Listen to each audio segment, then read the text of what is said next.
โอ้ยโอ้ย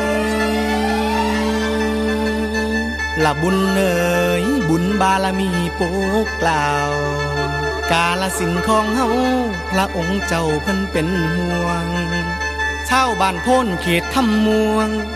องค์สมเด็จราชินีน้ำพระทัยเปี่ยมล้นปวงชนใดแม่นอยู่ดีละนาแต่ก่อนนั้นมีลายเก่าสีแดงเดียวพอได้เที่ยวงานบุญแห่กันร้อนไปนำบ้านองค์ราชินีท่านเพิ่นหาลายให้มาใส่มีทั้งเหลืองม่วงฟ้าหลายสีนั้นให้ต่อเติมนี่ละนอกของดี